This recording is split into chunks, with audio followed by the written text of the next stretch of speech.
Yes, indeedy, folks. It's the Beer Drinker's Guide to the Great Wahoo.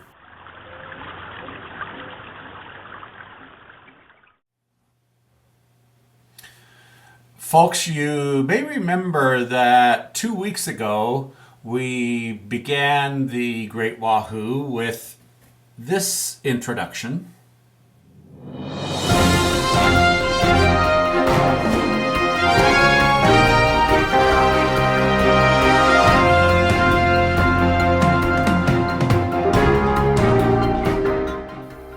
Well, folks, we have a very, very big day coming up.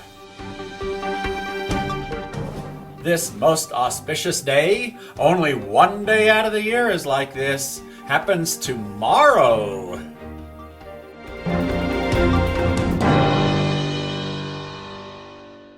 Yes, tomorrow, June 20th. In fact, it happens at exactly 5:58 according to our daylight savings time clocks, which are the ones we're using right now. And also the ones we're using right here in the Treasure Valley. 5:58 p.m., folks. Well, we can call it 6.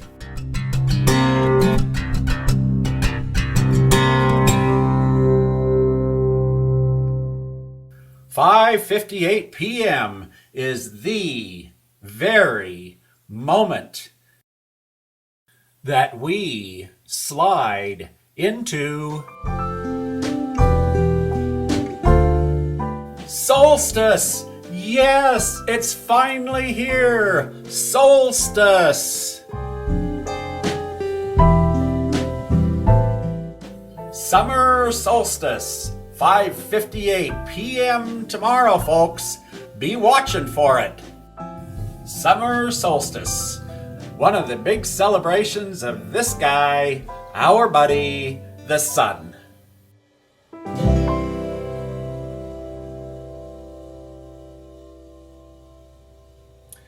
Over the years, I have met several friends who have heard of solstice, have heard of equinox, have heard of, they have a basic idea that the earth goes around the sun and the sun goes through the cosmos and the earth is spinning on its axis and all that business. But they just don't really have their mind wrapped around what solstice and equinox mean. So I thought that we would do a little exploring in those issues just because tomorrow is solstice. That is, it is if they're putting these shows on in the order that I give them to them. We'll see. And if not, so what? It's close enough. On June 20th of this year, it's solstice, and that's good enough for me. So today we are going to look at 3 aspects of solstice and the implications of our relationship with our good buddy, the sun. And the 3 things that we're going to look at are what causes solstice and equinox. In that, we will also look at why the days vary on them from year to year. There's also what is with that time lag between light and heat. It's so fascinating to me that the longest day of the year is not the hottest day, nor is the shortest day of the year the coldest day. Also, we'll take a little look at the development of the concept of there being only one God, instead of the traditional, well, my God might be better than your God, but I recognize that there are other gods around. So that gives us 3 things to look at to enjoy this auspicious day of the summer solstice. Needless to say, long before that episode was done, your beer drinking guide got distracted by boys on bikes and summer and dead horses getting corralled on plateaus and class reunions, and it's just so easy for him to get distracted. So we had to do item number 2, the lag time between the longest day of the year and the hottest day of the year last week. And this year we're finally getting around to item number 3, which would be the concept of there being only one God. Monotheism. What an amusing concept. And fortunately, we did not have to wait a whole year. I don't know where that guy came up with that word. It's this week that we are looking at the concept of the Son being the only God. And the best place to start our story is to look way, way back in human history. Needless to say, I'm sure that people were dealing with the angry gods and the thunderstorms and the floods and the shaking the earth long before we started writing things down. But considering what we have to work with, let's start from 32,000 years ago, which is the oldest cave painting that we have discovered yet. There was much history before we got around to building the pyramids. In that close to, 30,000 years, there was a lot of human discovery, growth, coming to understand things, coming to have explanations for how the world worked. Indeed, in the 30,000 years between this guy and these guys, there was much that had been learned about the way the world works. We had come to know that the sun was reliable, that the spring floods were reliable, that there are many, many cycles of life that you could depend on a yearly, seasonal basis. We had also come to know that these cycles are absolutely essential for our own well-being. Without them, we would perish. And that is the understanding that all ancients had of life, that it is a cycle, that it is ongoing again and again, from generation to generation, from year to year, from day to day. In their coming up with this understanding of the cycle of life, the ancients, of course, had come up with many, many gods. Indeed, pretty well everything that they saw on earth was an expression of a spirit, a concept, a spiritual being that is expressed here on earth in the material plane. Everyone had their favorite god, of course, and they would have their personal gods that they would pray to and worship to. From their personal favorite gods, they would ask favors and they would make requests, and of course, they would give thanks. Desert societies, of course, were likely to have deserty sort of gods, and places where you had a lot of water probably would have gods where they prayed for the sun to shine instead of for rain. But one God that all ancients understood, accepted, and prayed to was the sun. The ancients understood that all of our energy, all of life, all of growth, all of the food that we store for the winter comes from the energy and the light of the sun. Indeed, long, long, long before the pyramids were built, we find remnants of ancient civilizations building monuments that make it so that they can record the passage of the sun, the magic cycle of the year. One main reason that we do find these monuments is found in the way that the solstices and the equinox work. During the equinox, when the days are equal, the change in the amount of light during the day becomes a very large amount of change. In March and in September, there will be 15-20 minutes a day of more or less sunlight as the Earth goes around the sun. However, the reverse is true during the solstices. during the time that the sun is around the longest during the day and the shortest during the day. By the solstice, the change in the amount of light during the day is less than a minute. It can even be less than that. Indeed, that's why we celebrate Christmas on the 25th instead of on the 21st. The 21st is actually solstice. The 21st is the returning of the light. And of course, that is what we humans and what life itself celebrates. It is a quirk of the English language that the returning of the sun and the birth of the sun are spelled differently, but of course they're pronounced the same. However, I digress. The story we were talking about was why we have Christmas on the 25th. Well, the only way that the ancients had to measure whether the sun was going to come back or just keep getting further and further towards darker and darker was a stick stuck in the sand or something similar. By carefully measuring where the shadow was falling, they could tell whether the sun was going to start coming back or whether the darkness would continue to gather. It was not a terribly accurate way to measure, but it got the job done, and we had been using it for thousands of years, as we shall see.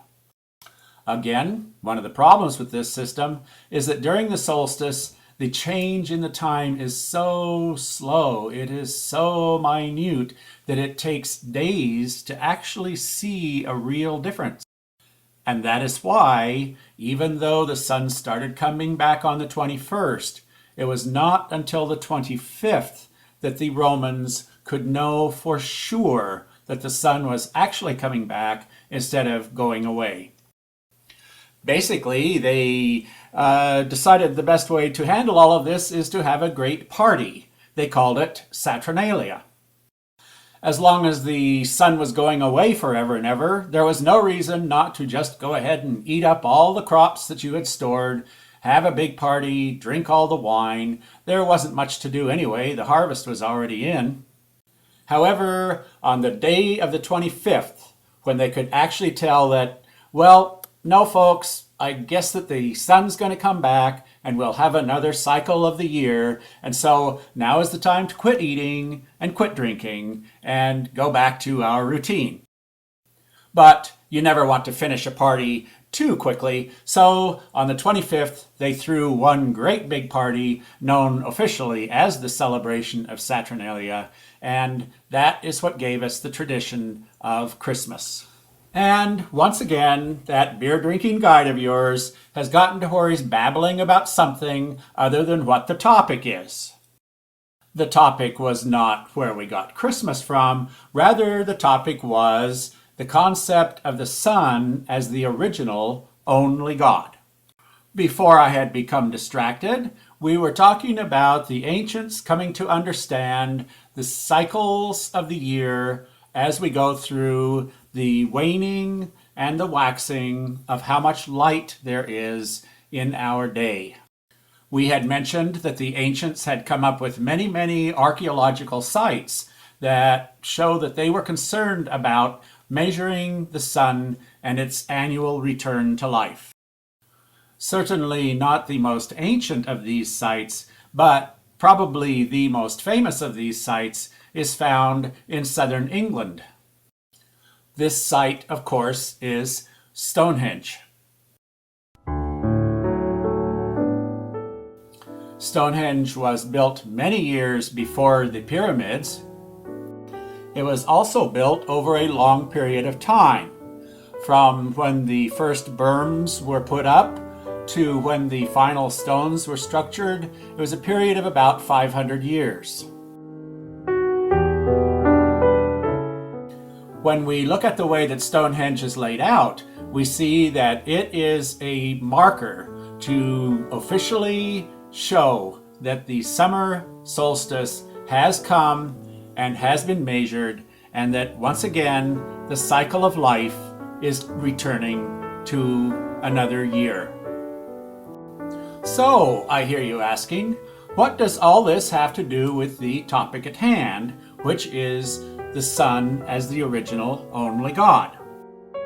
You will remember that the ancients had all come to recognize the sun as a very powerful and influential God to life. One of the things about a polytheistic system is that you accept the fact that, well, this is my favorite God, but there are lots of gods, so I'm not going to fight with somebody over something as silly as a god.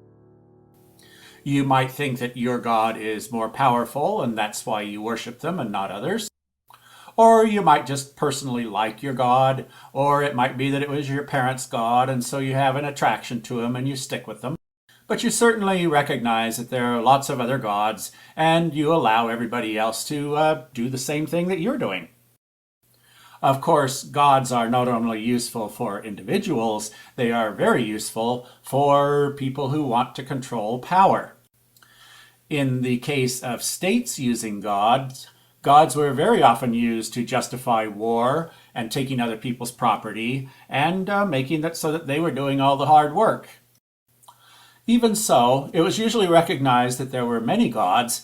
It's just that my God happens to be the most powerful, or my God happens to include all the other gods, or my God is the one that I'm in control of, and it tells me that I do have the right to take your land, and so that's good enough for me.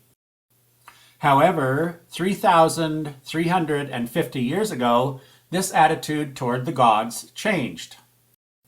The concept may have been around before, but the first recorded history that we have of anybody coming up with the concept of there not being a more powerful God or a God that includes all the other gods, but rather that there is only one God, that concept was brought to us 1,350 years before Christ, before the current era, and it was brought to us by this man right here. This is Akhenaten. He was a very interesting character. There have been many lives spent studying him and many works published about this person. He was married to one of the most beautiful women that has ever existed. Her name was Nefertiti. You've probably heard of her. And he apparently was quite fond of barging up and down the Nile River with his male lover. Akhenaten was the younger son of Amenhotep III and his mother Tai, who were very popular pharaohs. It was Akhenaten's older brother who was in line to be the next pharaoh. However, he died before the time came, and when Amenhotep III passed on the pharaohship, Amenhotep IV took over. When Amenhotep IV came to power, the primary religious cult of the city of Thebes, which was the capital of Egypt at the time, was the cult of Amun. Amun had associated with Ra, the great sun god, to become worshipping Amun-Ra.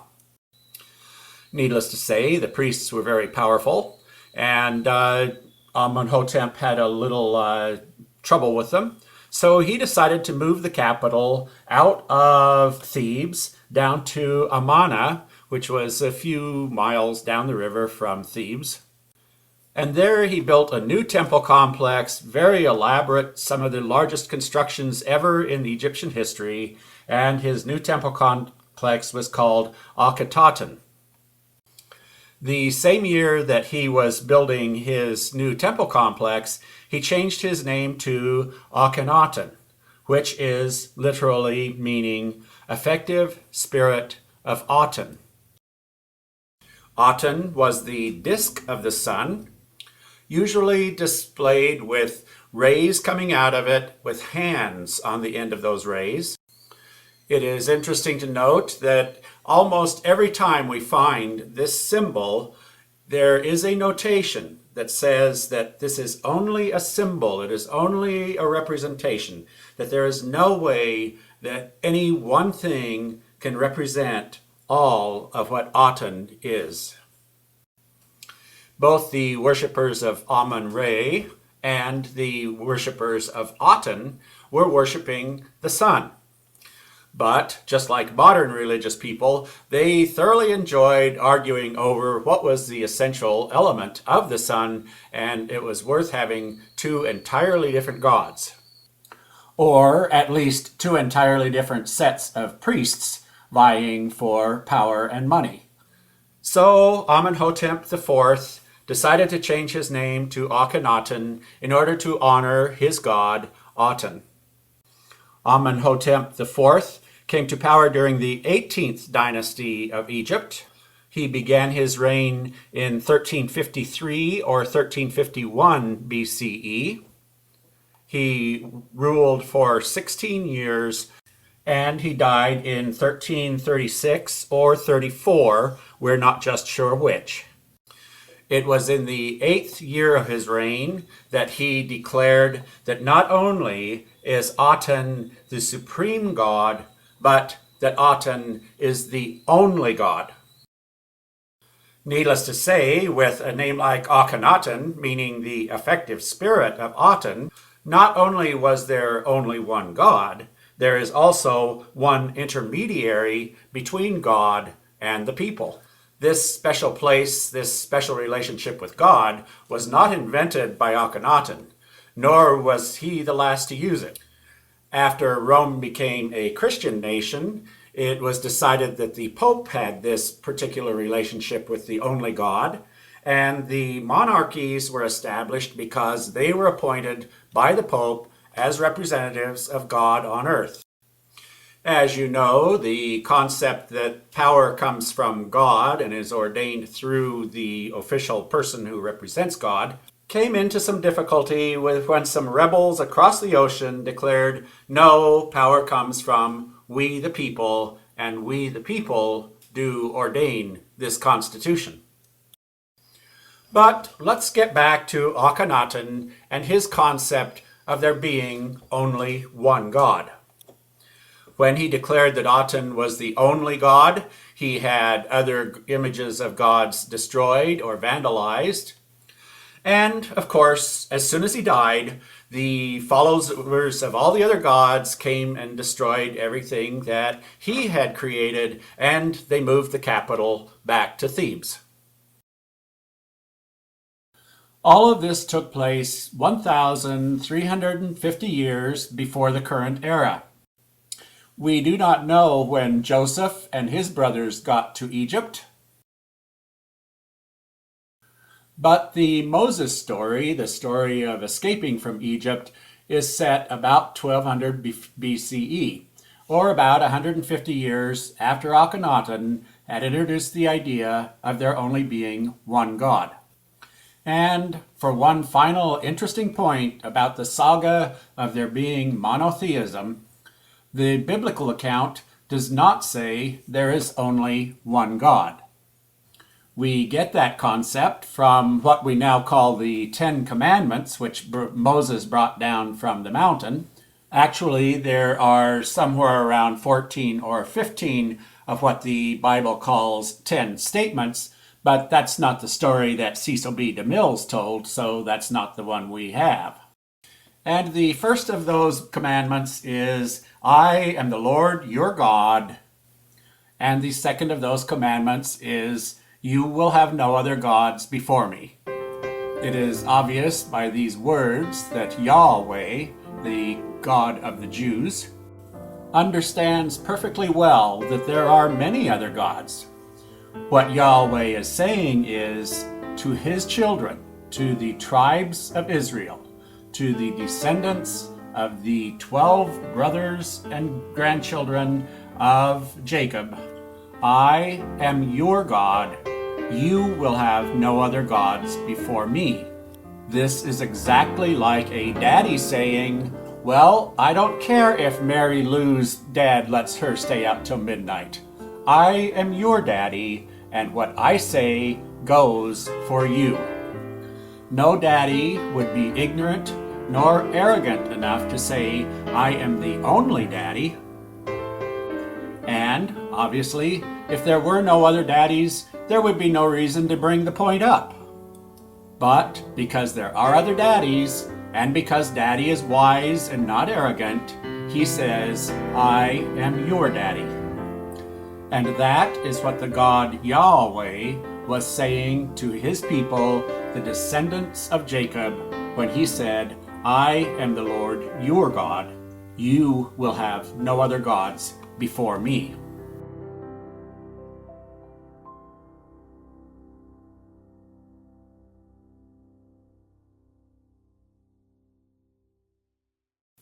And now, an exciting true adventure in the Great Pate. The Great Pate, celebrating baldicity since 1977. Brought to you by Just Pates. Just Pates, where we figured out a long time ago that barbering to the bald saves us a lot of time and a lot of having to sit and listen to stories. Just Pates. We never have to sharpen our scissors, and we pass the savings on to you. And now for today's exciting true story of the Great Pate. What with all the advances in things like Rogaine and different hair growth treatments like that, the scientists have been doing a great job of coming up with looking into the idea of baldness, how people get bald, why they get bald, and all of that. Well, I've never worried too much about getting bald, but needless to say, it's a topic that interests me, so I got to where I was keeping track of it. Well, interestingly, it turned out that in their research, they found that just as men go bald in different ways, it reflects different things about them. They found that guys who tend to get bald from the front back tend to be thinkers, and they figured out that guys who get bald from the front forward tend to be lovers.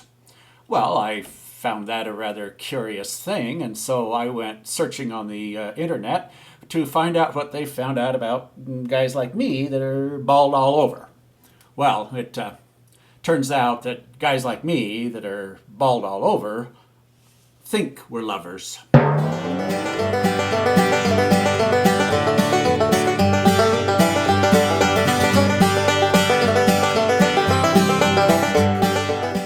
And that wraps up this week's adventure in the Great Wahoo.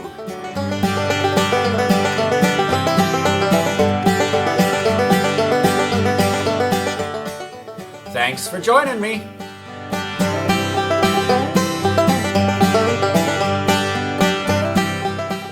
And I'll see you next week when we will, I think, get back to Utah. You know how your beer drinking guide is. Sometimes he gets distracted.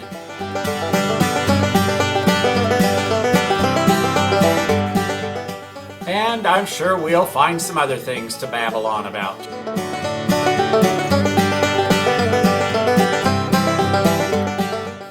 In the meantime, keep celebrating the Great Wahoo!